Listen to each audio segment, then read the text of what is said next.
हमें यहाँ एक ग्राफ दिया गया है वोल्टेज और करंट का, दो मुख्तलिफ मटेरियल्स के लिए। ये मटेरियल एक का और ये मटेरियल दो का। हमें मालूम करना है कि इन दोनों में से किस मटेरियल की रेजिस्टेंस ज़्यादा है। अब यहाँ दो तरीक़े हैं। पहला है कॉमन सेंस या अक्ल सलीम नामी ऐप का इस्तेमाल करके हम इस ग्राफ को देखते हुए बता सकते हैं कि किसकी रेजिस्टेंस ज़्यादा है।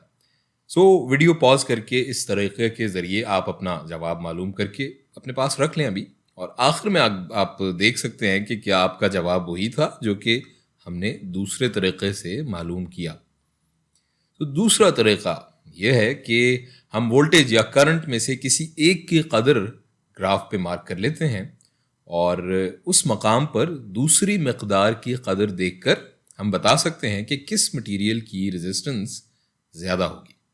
रेजिस्टेंस तो अब तक हम जान चुके हैं, पहले देख चुके हैं वीडियोस के अंदर, के बराबर होती है R is equals to V बटा I के, वोल्टेज ओवर करंट। फ़र्ज़ करें कि हम करंट या I की एक कदर इस ग्राफ पे मार्क कर लेते हैं और इस कदर पे दोनों मटेरियल्स की वोल्टेज देख लेते हैं। अब जहाँ वोल्टेज ज़्यादा होगी जाहिर है वहीं रेजिस्टेंस ज़्यादा होगी। जैसा कि हम यहाँ देख सकते हैं कि इस निस्बत में यहाँ जितना बड़ा डिनोमिनेटर होगा एक ही जितने करंट को हमने फिक्स कर लिया, उतनी ही बड़ी रेजिस्टेंस की कदर होगी। यहाँ हम ग्राफ पे रैंडमली करंट की एक कदर पे निशान लगा लेते हैं, फ़र्ज़ करें यहाँ पर, और अब इस कदर पर दोनों मटेरियल्स की वोल्टेज देखते हैं।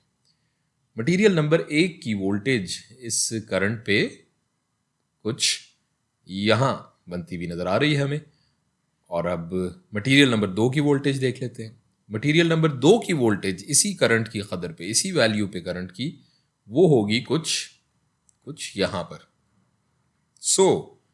अब हम देख सकते हैं कि करंट की एक ही कदर पे मटेरियल नंबर एक की वोल्टेज की कदर ज़्यादा है।